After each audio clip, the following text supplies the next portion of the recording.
नोएडा में अट्टा में स्वागत है जी। अट्टा ये मार्केट है नोएडा की। 2 दिन शो यहीं करूंगा। बहुत बहुत शुक्रिया, थैंक यू सो मच। अक्सर जब 15 अगस्त की तमाम सुरक्षा व्यवस्थाओं की तमाम सारी आपाधापी होती है तो अक्सर मैं नोएडा की तरफ निकल आता हूं। तो आज शो नोएडा से होगी, बातचीत का सिलसिला भैया जी कहीं में मैं यहां पे जोड़ूंगा। म्यूजिक की अभी कशमकश हो रही है, यकीनन इसमें बहुत जल्दी रंग आएगा और एक कोई टीम नजर फिर से नहीं आएगी। होता है अक्सर 3-3 साल 4-4 साल में एक नए नए लोग आते हैं, जरूरत से जुड़ते हैं और फिर आगे बढ़ते हैं। आज हमारे शो में जो मेहमान हैं उनसे भी मैं आपका तारुफ कराऊंगा। हमारे पुराने सहयोगी हमारे साथ काम कर चुके हैं, आज हमारे साथ शो में भी मौजूद हैं। बहुत बहुत शुक्रिया। और वो तमाम सारी जनता जो मौजूद है नोएडा की, मैं उनका भी बहुत बहुत स्वागत करता हूँ। कहाँ के रहने वाले हैं? दिल्ली के रहने वाले। नोएडा में क्या कर रहे हैं? जॉब करते हैं, बहुत अच्छा। नाम क्या है आपका? हीरा। हीरा, नाम तो हीरा है। बहुत बहुत शुक्रिया, थैंक यू सो मच। शब्द एक ही है, खटाखट खटाखट, लेकिन इसके मायने भी एक ही है, जल्दी जल्दी जल्दी जल्दी। लेकिन प्रयोग कब कहां कैसे हो रहा है यह बड़ा महत्वपूर्ण है। अप्रैल में इसे राहुल गांधी ने प्रयोग किया और कहा कि खटाखट 1 महीने के अंदर चीजें बदल जाएंगी। बस वो इंतजार कर रहे थे चुनाव के परिणाम का, उस समय उन्होंने उसका प्रयोग किया, खटाखट खटाखट। अभी कल योगी जी मंडी परिषद के लोगों को नौकरियां दे रहे थे, नियुक्ति पत्र दे रहे थे 1000 से ज्यादा, और वहां भी उन्होंने शब्द इस्तेमाल किया, खटाखट खटाखट खटाखट। बोला ये असली खटाखट है। वो तो बता रहे थे वो सारे के सारे पिकनिक पे चले गए। उनका इशारा ये था कि इन्होंने 1 लाख रुपए का, विपक्ष ने कहा कि बांड भरिए, उन्होंने कहा था 8000 से ज्यादा भत्ता मिलेगा, तो वो लोग कहां चले गए? योगी जी ने कहा कि वो सारे के सारे विपक्ष वाले अब इस समय पिकनिक पे चले गए। एक पहलू ये है, और दूसरी खबर का पहलू ये है कि कांग्रेस ने कमर कसी है और वो कहा है कि पूरे देश में 22 तारीख को वो आंदोलन करेगी। आंदोलन किस बात का? उन्होंने कहा कि ज्वाइंट पार्लियामेंट कमेटी बननी चाहिए हिडनबर्ग केस में, और दूसरा उन्होंने कहा है कि जातिगत जनगणना को लेकर वो सड़क पर कशमकश करेंगे। तो ये खबर 2 है, लेकिन तीसरी एक खबर और है। अखिलेश जी ने भी कहा है और उन्होंने बड़ी जोरदारी के साथ बात कही कि उपचुनाव बहुत नजदीक है दिल्ली में, यूपी में 10 सीटों पे होने हैं, और वो लोग यानी बीजेपी की तरफ इशारा कर रहे हैं, वो घबराए हुए हैं। ये तीनों खबरें मैंने रख दी आपके सामने। मेहमान से मैं तारुफ करा देता हूं। डॉक्टर पंकज श्रीवास्तव कांग्रेस का पक्ष रखने के लिए मेरे साथ मौजूद है, बहुत बहुत शुक्रिया पंकज जी। राघवेंद्र दुबे जी समाजवादी पार्टी का पक्ष रखने के लिए मौजूद है, बहुत बहुत शुक्रिया। सौरभ दुबे जी राजनीतिक विश्लेषक हैं, बहुत बहुत शुक्रिया सौरभ जी। सैयद जवाद साहब राजनीतिक विश्लेषक, बहुत बहुत शुक्रिया, थैंक यू सो मच। आलोक वत्स जी हमारे साथ मौजूद है, बहुत बहुत शुक्रिया।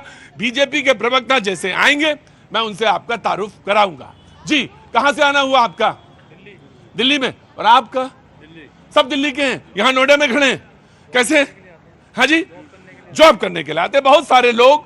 नोएडा का कोई फासला नहीं, अगर आप बहुत दूर से कहीं प्रोग्राम को देख रहे हैं तो मैं बताऊं नोएडा और दिल्ली का कोई फासला नहीं है। बहुत सारे लोग नोएडा के दिल्ली में काम करने जाते हैं और नोएडा के बहुत सारे लोग यहां आते हैं।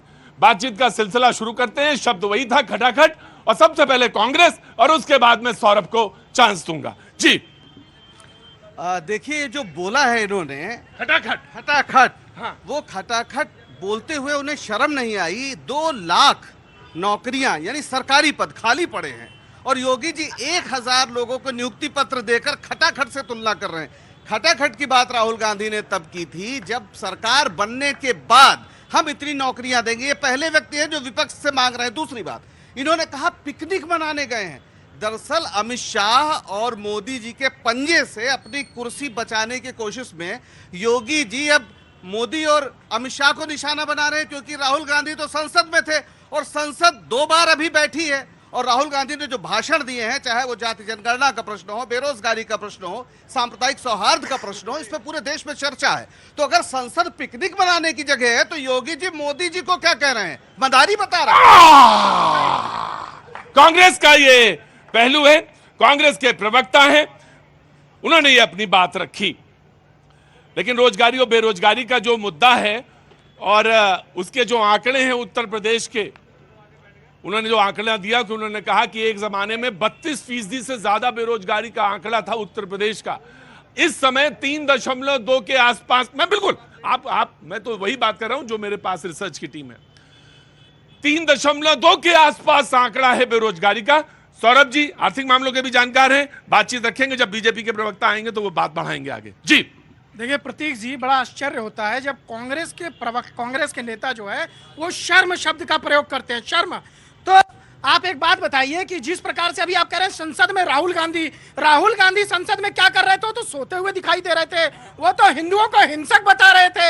ये क्या उनका अचीवमेंट था? अगर आप इसको अचीवमेंट मानते हैं तो भैया देश की जनता आपको फिर से टाटा बाय बाय करने वाली है, पहली बात। दूसरी बात, जिस प्रकार से अगर नौकरी देते हैं योगी आदित्यनाथ जी तो इनके पेट में दर्द होता है, नहीं देते हैं तो पेट में दर्द होता है। अब नियुक्ति पत्र बांट दिया खटाखट करके, तो ये जो खटाखट करके भ्रम का भूत खड़ा किया था, भ्रम का भूत 8,500 रुपए देंगे। अब कहते हैं हमारी तो सरकार ही नहीं बनाई आपने, अब वो 8,500 लाएंगे कहां से, बांटेंगे कहां से? कोई बात नहीं, जहां सरकार है वहां बांट दो भैया, कर्नाटक में बांट दो, हिमाचल में बांट दो, तेलंगाना में बांट दो। तो ये एक शब्द एक ही है, खेल अलग अलग है। दोनों ने अपनी अपनी तरह से बस बताया। शब्द मैंने बताया आपको सिर्फ खटाखट है। अप्रैल में जब इस्तेमाल किया गया राहुल गांधी के तरह खटाखट, तो मतलब यह था कि एक बार वोट दे दो खटाखट, और फिर तस्वीर बदल देंगे खटाखट। और फिर मैं आगे सर, और फिर जब योगी जी ने कल इस्तेमाल किया, बोले कि ये वो लोग हैं जो खटाखट कह रहे थे, वो अब सब पिकनिक पे चले गए, हम आपको नियुक्ति पत्र बांट रहे। तो शब्द एक ही है, खटाखट। जी मैं आया, बिल्कुल आया, आप ही के पास आऊंगा। जवाद भाई जी आया। प्रतीक भाई, बड़े बुजुर्ग कह गए हैं कि नकल के लिए अकल की जरूरत होती है। हाँ। और कह रहे राहुल गांधी साहब सदन में सो रहे थे। अरे वो सदन में अगर सो रहे थे तो भाजपा की नींद क्यों हराम है? माननीय प्रधानमंत्री जी सदन के अंदर राहुल गांधी जी को फेस नहीं कर पा रहे हैं।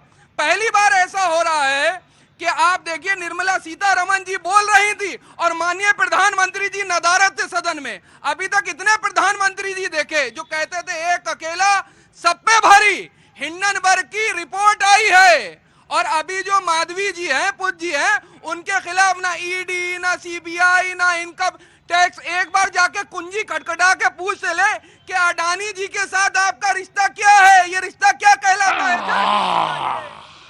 एक तरफ उन्होंने कहा कि 22 तारीख को आंदोलन करेंगे, सड़कों पर हम निकलेंगे, ये विपक्ष का, कांग्रेस का। जी मैं आ रहा हूं। ये विपक्ष का ऐलान है कि 22 जुलाई को वो सड़कों पर होंगे, कांग्रेस कहती है। और वो कहती है कि जनसंख्या का जो मुद्दा है, यानी जनगणना का, जातिगत जनगणना का मुद्दा जो है, उसको लेके वो सड़कों पर आना चाहती है। जी मैं अब आता हूं, जनता के पास आता हूं, एक दो लोगों को टटोलता हूं। जी जनाब, कहां से आना हुआ? बिहार से। यहाँ कैसे भाई, यहाँ कितने दिन हुए ये बताइए? यहाँ 14 साल से। 14 साल, तो यही बोलिए ना यहाँ पे है। अब वो कहां से बिहार से कहते थे? अब बिहार तो छूट गया पीछे। बिहार कहाँ है, कहाँ से है? सिवान जिला सर। अरे भाई वो तो नहीं छूट सकता सिवान। जी बोलिए, क्या काम करते हैं साहब? जॉब करते हैं सर। जॉब करते हैं यही नोएडा में? रहते भी यही हैं? नहीं, दिल्ली में रहते हैं। जी बोलिए, कुछ कहना है? नहीं, कांग्रेस प्रवक्ता से पूछना है कि अगर दूसरे की जाति पूछते तो अपना जाति बताने में डर क्यों है राहुल गांधी को?